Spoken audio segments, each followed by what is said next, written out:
All right, so let's get going on today's class. So what we're going to do today is we're going to continue our look at Chapter 2, the mean, variance, standard deviation, and z-scores.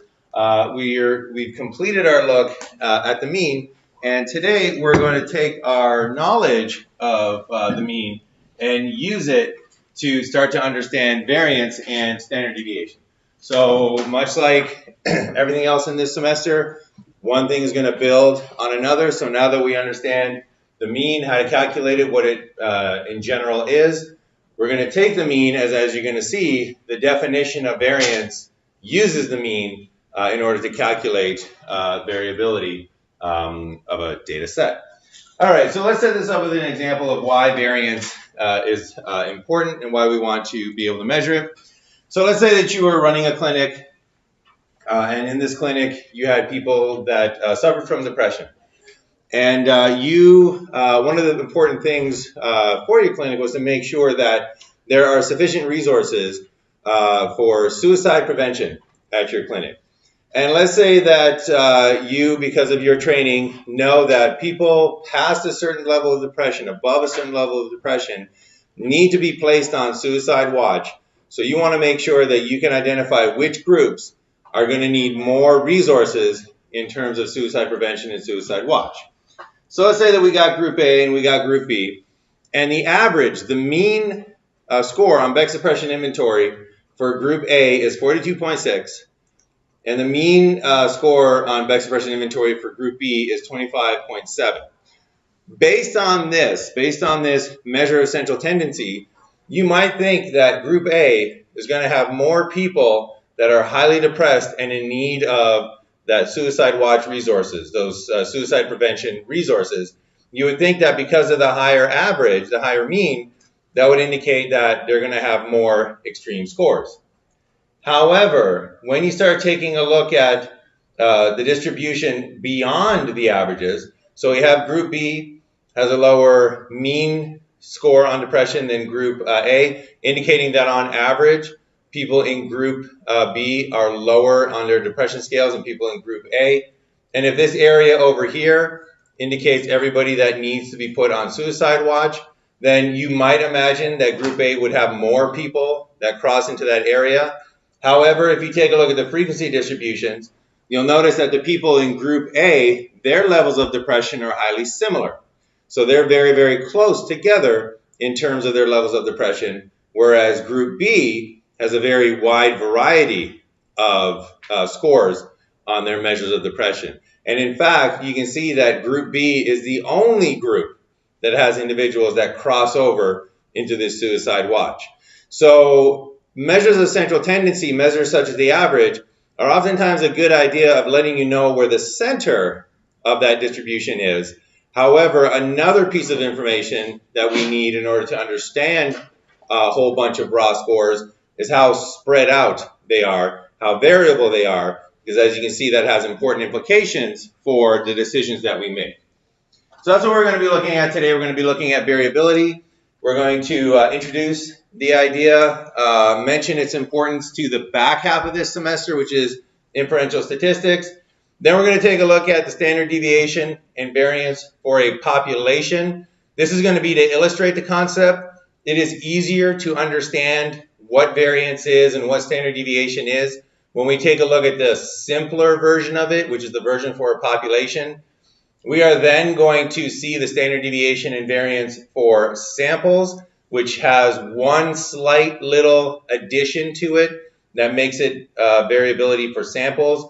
That's the one we're going to spend most of our time on, however, because that is the one that you will be using most often. You will almost never have access to population data in your entire life, but you will encounter sample data over and over and over again. So we're going to focus on the skills that you're actually going to use, how to calculate sample variance and sample standard deviation. And then we'll have time for in-class practice. We'll do a follow-along Excel demo, and I'll mention the homework assignment, and we'll have time for some extra practice. All right, introduction to variability. So consider the following frequency distribution. So hopefully by now, as soon as I pop up something like this and say that it's a frequency distribution, you understand that this is the possible scores, and you understand that the higher the line indicates higher frequencies of scores that have that particular possible score. So this frequency has a mean of mu. So the mean of this frequency, that balance point, is right there. It has a mean of mu, and we can describe this frequency distribution, we can describe its scores with that single representative score. So we can say, oh yeah, the mean of this distribution has a mean of 100. But notice that the mean of this distribution, this very different distribution, also has a mean of 100. So we need to have a way of differentiating between distributions that look like this, that have a mean of 100, and distributions that look like this, that have a mean of 100. And what they differ on is their variability. So variability is a way of indicating how wide a distribution is. And we're going to find a way to quantitatively measure that. Because while we could describe, oh, this distribution is wide, this distribution is narrow, this one is wider than that one, we want to be able to put numbers to it. We want to be able to objectively measure quantitatively those scores of variability. So it's a quantitative measure of how different your scores are in any distribution. And it describes the degree to which your scores are either spread out or to how much your scores are overlapping with each other. So do you have a wide range of scores, high variability, or is everybody pretty much scoring the same amount so that there's a lower range of variability? All right, so we already saw the importance of this in the hypothetical depression example, but this has a lot of importance for inferential statistics as well. So one thing that you want to do in inferential statistics, one of the goals that you have in inferential statistics is you want to answer questions about an experiment. You want to answer questions about, if I do a treatment to sample A and I do a different treatment to sample B, are those treatments different? Are the effects of those treatments different? Right? So if I give this one pharmacological treatment, but sample B gets a placebo, gets sugar pills. If I give this one cognitive behavioral therapy, but sample B just reads, a story instead, are those effects different? And the way that we're going to see inferential statistics does that is it compares the difference between the means of these samples and basically uses that to determine, are the samples different enough to say that this difference that we found is true of the population. And this difference in the means starts to get harder and harder to indicate a difference in the population the smaller the gap becomes. So in this case, we can clearly see that this sample must come from a population that's different than this sample because almost nobody is overlapping across the two samples. But what about in this case? Well, it's still pretty clear that these two samples are different because their mean is very different. But notice that we're now having a little bit more overlap. So it's going to be harder to detect that difference. And these two samples might come from a different population. But again, a lot of overlap. It's going to be harder to detect that difference among the populations. And then with these two samples here, they might come from different populations, right? One treatment might work better than the other one, but the difference is extremely small and the overlap is so large that it's going to have, inferential statistics is going to have a hard time determining if that difference is a real difference. However, a large mean difference is not the only thing that determines in inferential statistics if your samples are different. That overlap is also very important. So the lower the overlap, if you come to a situation that looks like this, even though the mean difference is very small, the overlap is almost gone, and inferential statistics would be able to pick that up and say, these two treatments are very different. So it's not just the mean difference that's going to be important once we start doing all the kind of cool psychology tests that we do in, in our experiments, but also that variability is very important. How widespread are the results? How much overlap is there between the two samples? All right, so we need a way to measure this spread out scores. We need a way to measure how different scores are in any distribution. So we're going to start off with the standard deviation and variance for a population. Again, this is the easier, more straightforward version of it. So we have a population distribution here. So this is typically, this is an example of the distribution for IQ scores. So IQ scores tend to have a population mean of 100, and they have a certain spread. They have that bell curve look to them. So we're going to see how we can calculate the spread of a distribution. And it all starts off with this idea of deviation. And what deviation is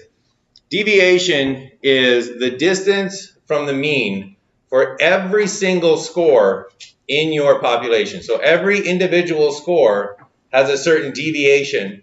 Every individual score has a certain distance from the mean. So in this distribution, there's one score. That score is actually pretty close to the mean. It's above the mean, and it's pretty close to the mean. So that above but pretty close, that's a deviation. This one here is even closer to the mean. It has a smaller deviation. It's negative. It has a negative deviation. It's below the mean, but it's actually very close to the mean. This score over here has a rather large negative deviation. This score over here has a large positive deviation. There are going to be some scores that might have zero deviation, right? There will be people who score the average. There will be people who score 100 on their IQ test right at that population average.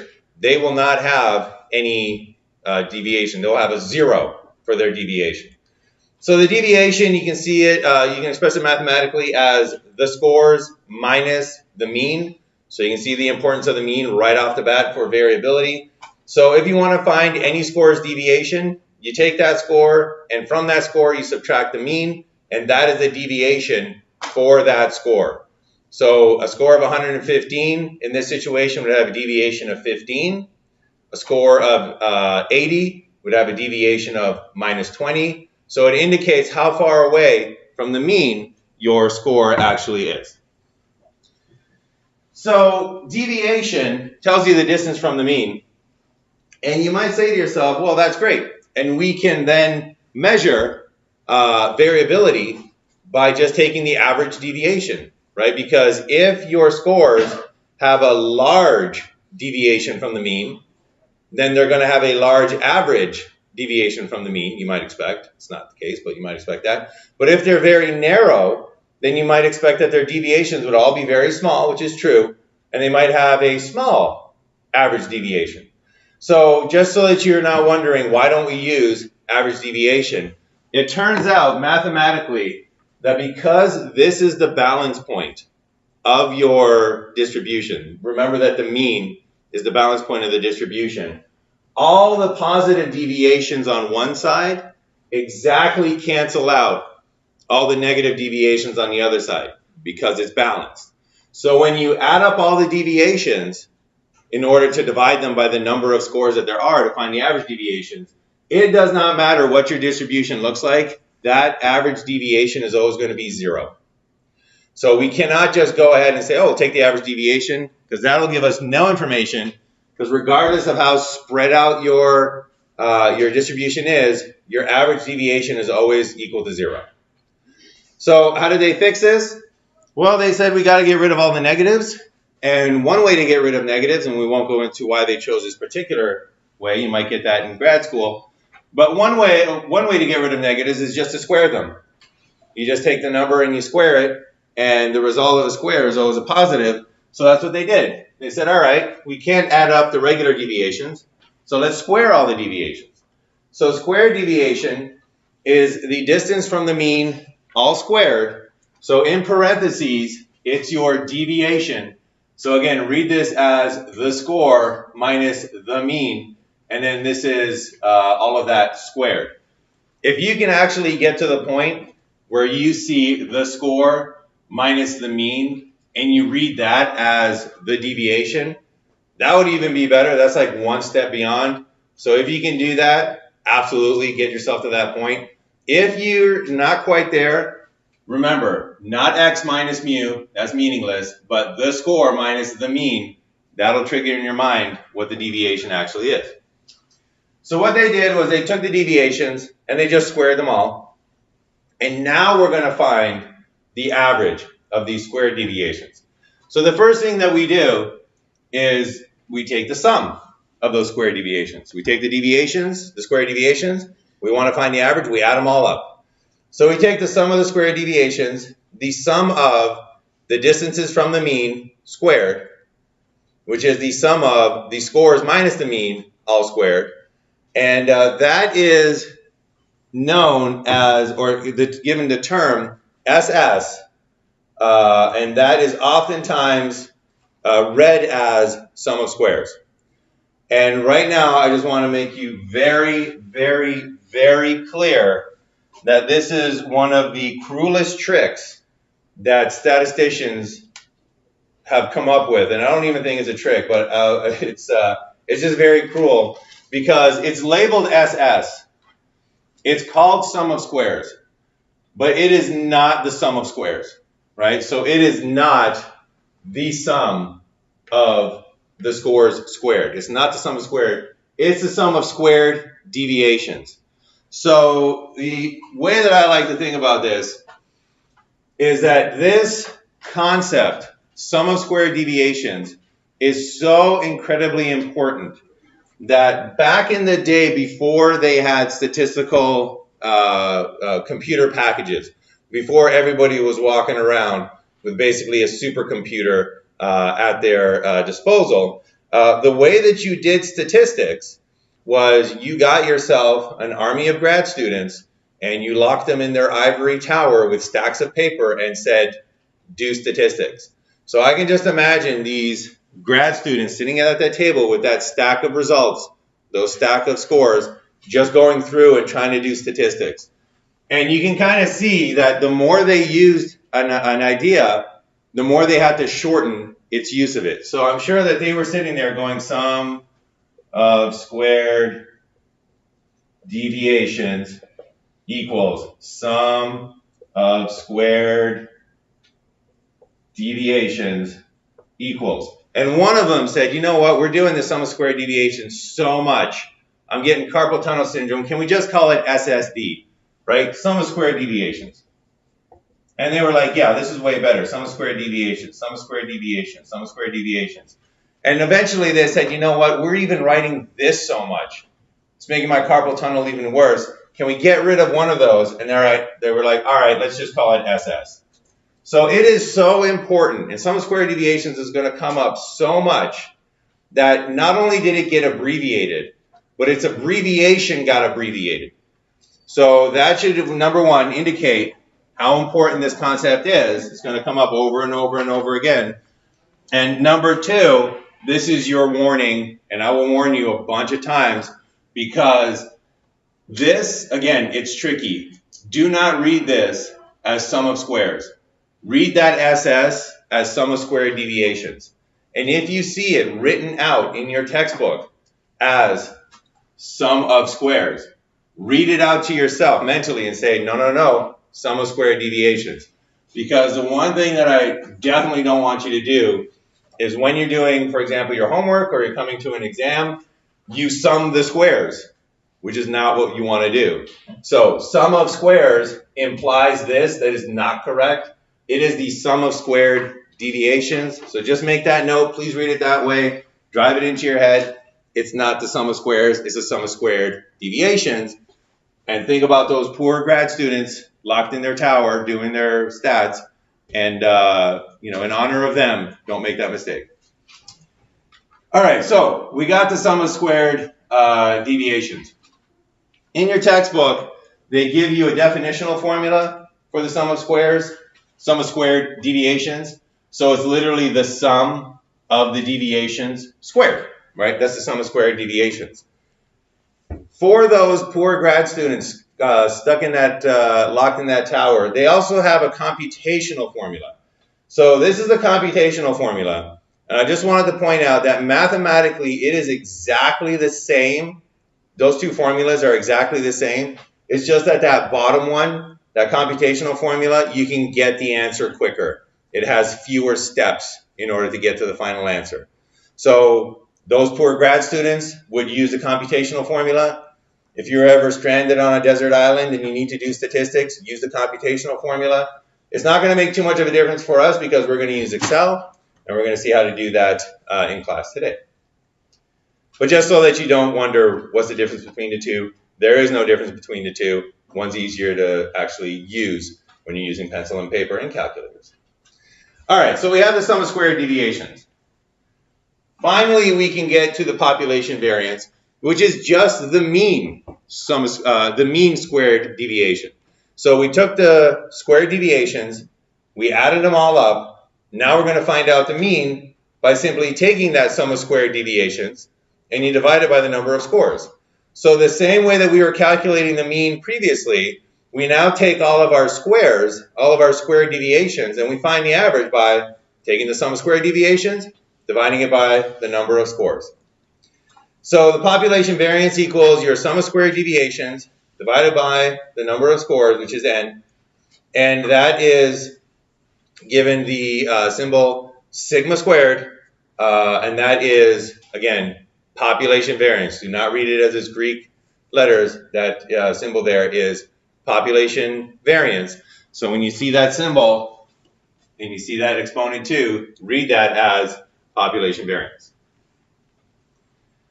All right, population variance is the sum of squared deviations divided by the size of your population. It is the sigma squareds, your population variance, that's the symbol. But notice that this is a little weird because we wanted the average deviation, right? We don't want the squared deviation. And it would be like somebody asking you, what's your GPA? And you tell them, oh, I'm killing it at school. I got a 16. Well, that's my squared GPA.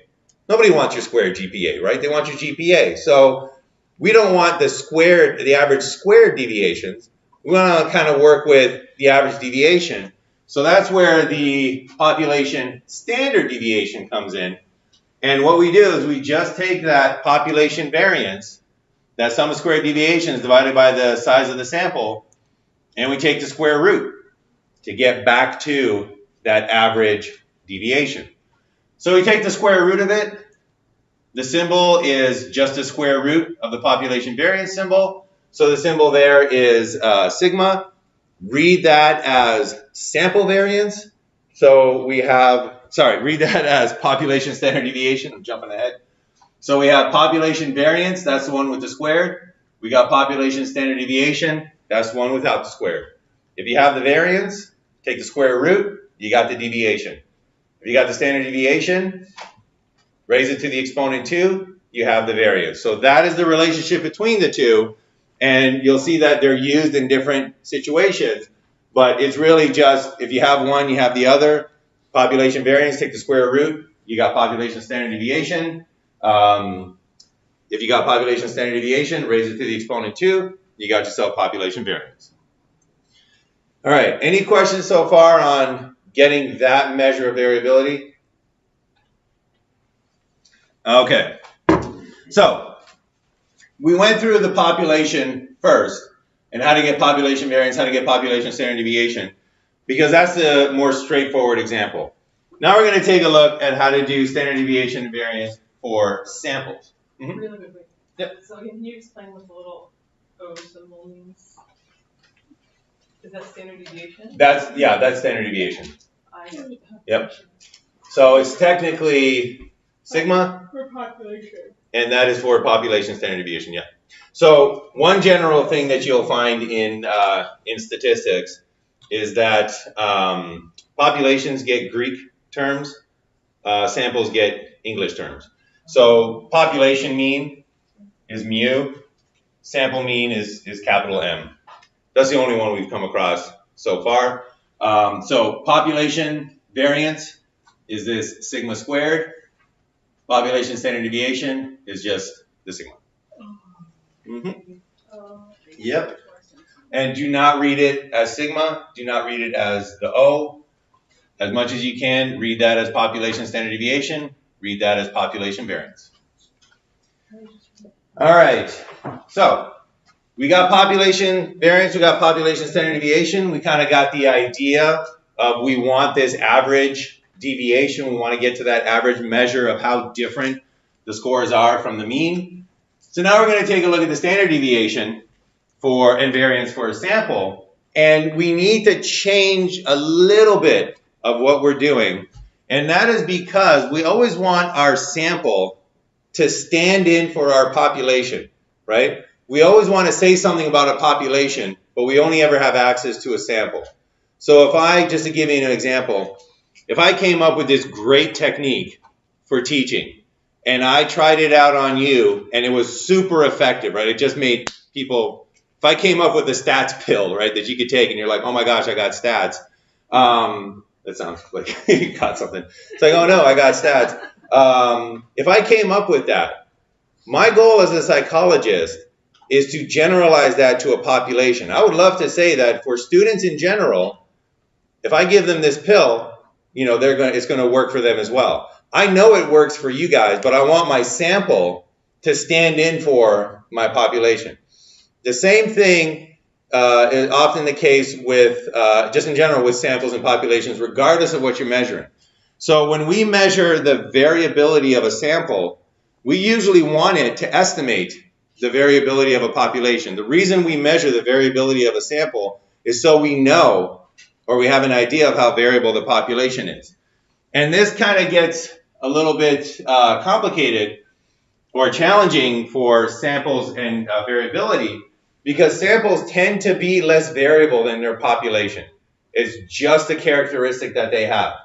So just kind of illustrate this, if we go back to our population that has a mean of 100, and we take a look at those 5 scores that had those different deviations, if those 5 scores represent our sample, right? So we took a sample of 5 people from this population. If you take a look at how variable, how widespread the population is, it's that variable. It's got that much spread to it. If you take a look at how wide our sample is not as wide, right? And this is going to be regardless of the sample that you choose, unless out of the 7 billion people in this world, you happen to choose the one person with the lowest score and the one person with the highest score as part of your sample. And guess what? That's never going to happen. So your sample is always less variable than your population, which means that we can't calculate it the same way, because we want this sample variability to stand in for this population variability. So since you want your sample to help you estimate your population parameters, you want it to help you estimate that population variance, we need to adjust the formula for that sample variance. And this is something that we probably have all done in other situations. And I'll give you an example that is pretty much universal. So when you're trying to organize an outing, we all either know somebody who cannot estimate how long it's going to take them to get ready, or we are the person who cannot estimate how long it's going to take to get ready. But you're either that person or you know somebody that's like that. But notice that you don't ignore them. You just know how to adjust their information. So it's not like calling this person up and saying, how long is it going to take you before you're ready to get picked up is useless. We just know we have to correct their estimate. So if we call them up and they say, oh yeah, I'm at the door in 20 minutes, we know that that means they're at the door in 30 minutes, right? We just apply a correction to it. If they say, oh, I still got an hour before I'm going to be ready, we know, we say, all right, great, I'll see you in an hour, but we show up in an hour and a half, right? So it's not that the information is useless, it's just that we need to correct it a little bit so that it becomes useful. And it's the same thing with a sample. We're going to take the sample variability, and much like this correction, we're just going to correct it a little bit so that it's a more accurate representation of that population. So how do we do this? Well, most of it is exactly the same. So for our sample, when we have that sample of scores, we're not dealing with the entire population, we're just dealing with that subset. Deviation is still the exact same idea.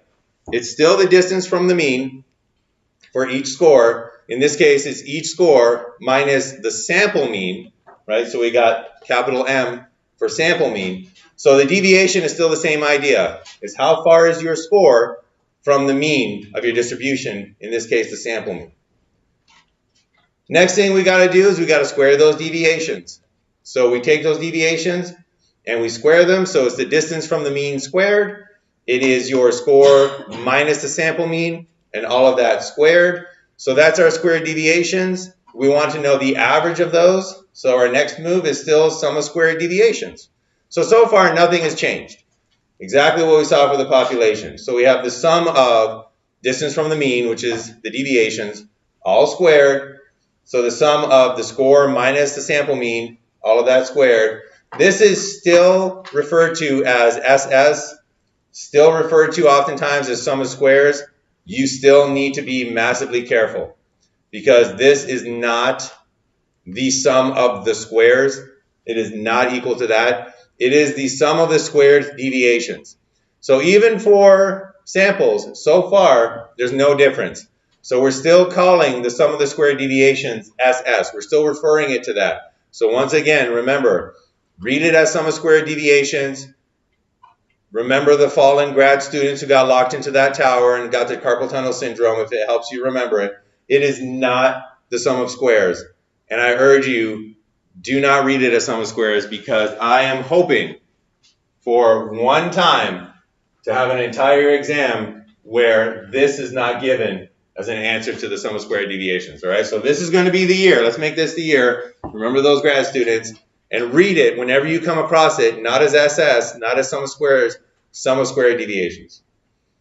Yep. So literally the only difference between standard deviation for the entire population, a sample is that you're going to, in the sample, you're going to replace the Well, we haven't come to any difference yet. Okay. Yeah, we're getting there though. You're not done yet. Okay. Yeah. So far it's been exactly the same.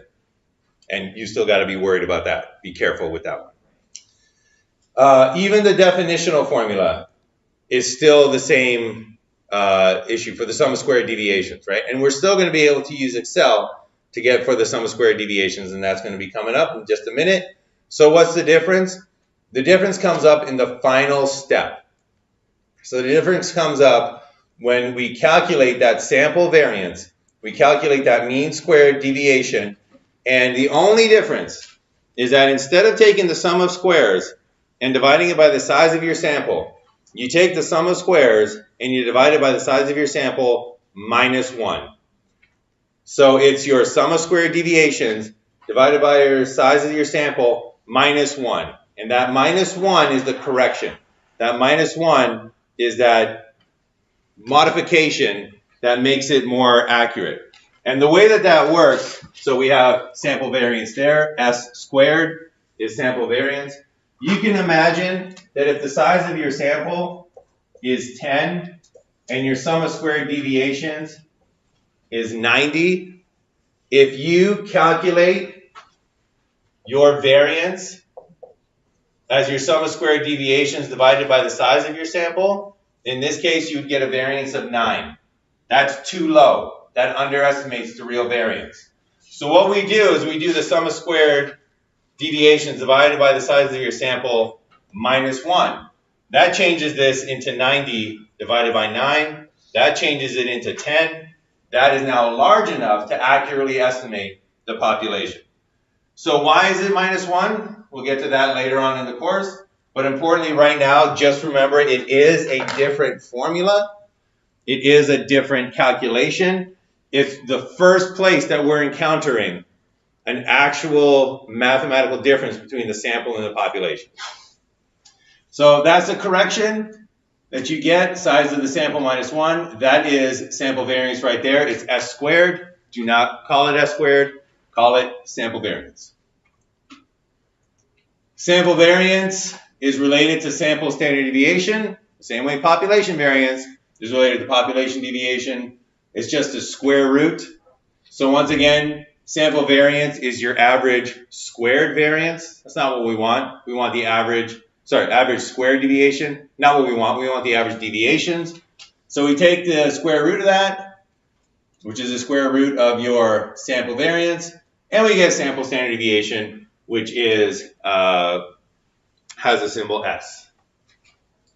All right, so that is the difference between sample standard deviation and population standard deviation. That's the difference between sample variance and population variance, and that's why I mentioned that in your pre-test and your post-test, you want to use population measures, population variance, population standard deviation.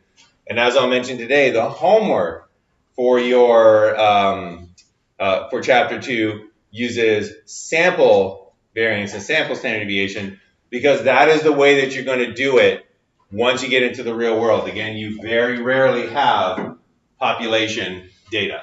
All right, so any questions on that so far? The idea is clear? All right, so let's see how we actually can do this. So in Canvas, if you haven't already, open up Excel sheet 06, practice January 24th. That is on chapter 2, variance and standard deviation. And I will open that up as well.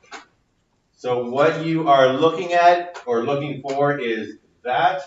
And we are going to see how to calculate sum of squared deviations, sample variance, and sample standard deviation. All right, so I'll give you a moment or two to open that up if you haven't already.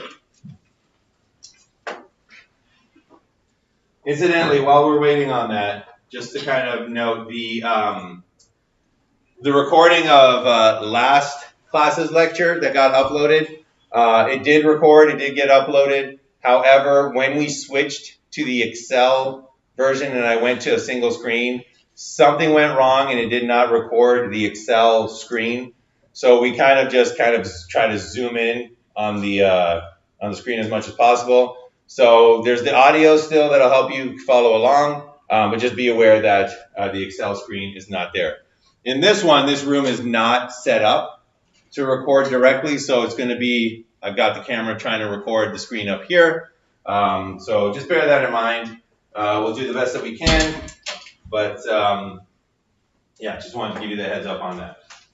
All right, so let's go and start. Let's start up with our Excel sheet here. So we have our X scores right there. We've seen these before. We got our Y scores right there. We got our Z scores right there. We have our answer cells up here. And we want to get our sum of squared deviations. We want to get our sample variance and our sample standard deviation. So the first thing I'm going to show you, just in case this wasn't tricky enough, Excel has one last little trick to pull on you where it's not very friendly, and that is that it actually does have a sum of squares formula. So if you start putting in x equals sum, and don't do this, this is the wrong thing to do, but I just want to show you. If you put in x equals sum, this list of formulas will pop up, one of which is sum SQ. And when you click on that, it'll say returns the sum of squares of the argument. And if you have been reading in your head, sum of squares, sum of squares, sum of squares, sum of squares, and you come across this, oh look, sum of squares, returns the sum of the squares of the argument. That kind of sounds like what I want. You would be tempted to use that. That is the wrong formula. So again, remember, SS is not sum of squares, it's sum of squared deviations. And this trap is waiting there for you to step into it. Please don't get fooled by that formula. So that's the wrong formula. What's the right formula? What do we want? We want DEV, SQ. DEV SQ is the sum of squares of deviations. So there's the one that we want. Sum of squares of deviations, DEV SQ. That is the sum of the squared deviations. We open our parentheses. We highlight those X scores. Close our parentheses. We hit enter. And just as a forewarning, sum of squared deviations, will usually be a massively ungainly number. So when you get something like 10,000, don't be surprised, right? Unless you're working with a very small set of numbers, your sum of squared deviations can get extremely, extremely large. So let's do that one more time for the y-scores. Equals DEVSQ. That's the formula that you want. Again, double check, returns the sum of squared deviations. That's the one we want. Open your parentheses, highlight those cells. Highlight the scores, close your parentheses, and we get the sum of squared deviations for the y-scores. And then one more time, equals DEVSQ. Open those parentheses, highlight your z-scores, close up the parentheses, and we get a massive, over 63,000 for the sum of squared deviations for the z-scores. We're going to pop those up into our yellow answer cells using the equals function, and we can copy and paste, and we find out that they are correct. Now, if you copied and pasted the way that I did, you will notice that on 2 of these cells, we got hashtag, hashtag, hashtag, hashtag, hashtag, hashtag. This is another message that Excel will give to you. What this is, it means that Excel has your number in that cell. And we know it has the number because we can see that Y is correct. But it doesn't have the space to show you the number. So you can fix this by either adjusting the width of your column here. So if you go to this little border between column H and column I, and as soon as you see that little double arrow, you can drag it across, and lo and behold, Excel will then show you the number there. So that's one way to do it. And this is a nice time to bring up the way that I run the exams. The exams are going to be very much like these demos. Right? The exams are they're going to be done in Excel. You're going to get the question. You're going to have the yellow answer cells. The only difference is that you don't have those automatically updating green cells. If something goes south with Excel during your exam, or something pops up on Excel and you just don't understand what it is, like the hashtag, hashtag, hashtags, if you forget what that means, I would say 2 things. Number 1, don't go crazy with Excel. Right? I can always come there, and Control Z is the way to undo whatever it is that you just did. So please do not start doing crazy things with Excel, because I might be able to fix it. Number 2, just call me over. So during the exams, if something weird goes on with Excel, just put your hand up and say, I have an issue with Excel. If it's something that's outside the scope of this course, right? So if it's not part of the question, I will fix it for you. So if you say something like, I lost all my z-scores, I don't know what happened, they just disappeared, I will try to fix that for you. So if it's not something that I can do for you, if it's actually part of the exam, I will just let you know. I will say, I'm sorry, but that's part of the question. So my takeaway here, though, is don't spend a lot of time trying to fix an issue in Excel. Sometimes things happen, people click in the wrong areas, stuff happens. Call me over, I'll come by. If you see the hashtags there and you're like, oh my gosh, where's my answer? Put your hand up and I'll come over and say, oh, it's there. Let me just make that column bigger for you. That's fine. And if it's something like, I forgot the formula of what the sum of squared deviations is, can I get that info? I'll tell you, well, that's part of the question. But either way, you're not going to be wasting time. So just bear that in mind when we're doing our exams. All right.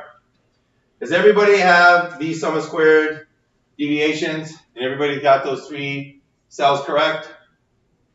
All right. Next one. We're going to do variance. We're going to do sample variance. So variance is actually Excel being friendly to you again, because the formula for variance is var.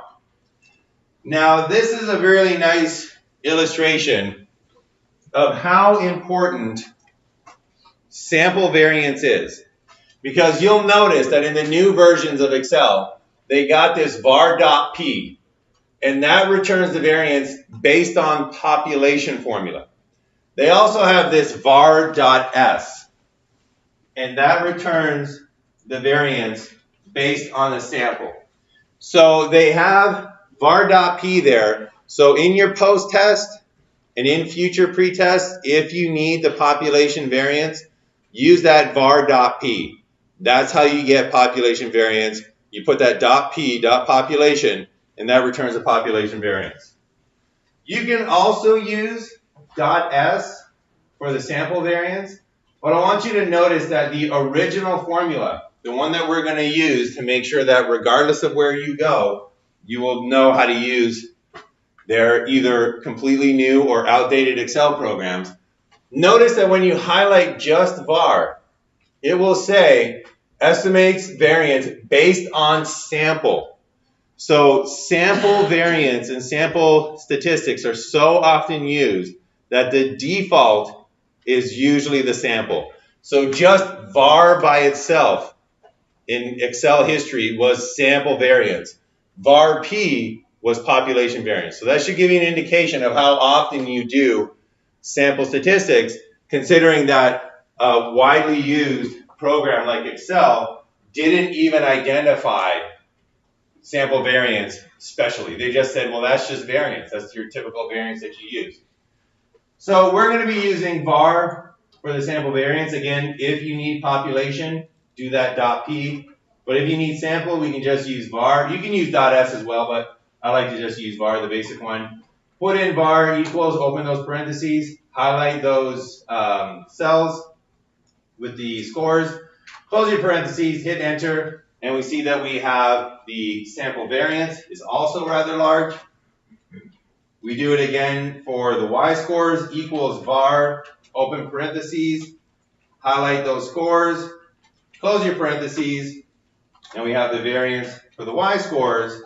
And lastly, for the z-scores, equals var, open your parentheses, highlight those scores, close your parentheses, and we got the variance, the sample variance for the z-scores.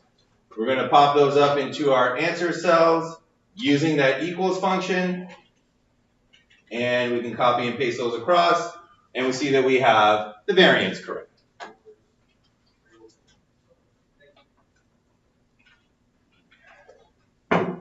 All right, one last row to go. We need that sample standard deviation. So we go down here, we put in equals, let Excel know that we're going to give it a function. This one is also very friendly. The formula is STDEV. So ST for standard, DEV for deviation. Notice once again that it has your .p, .s options. So again, if you need population standard deviation, use the .p. That'll be standard deviation dot for a population. However, once again, notice that the old school Excel functions, the original ones, the standard deviation for a sample was just STDEV.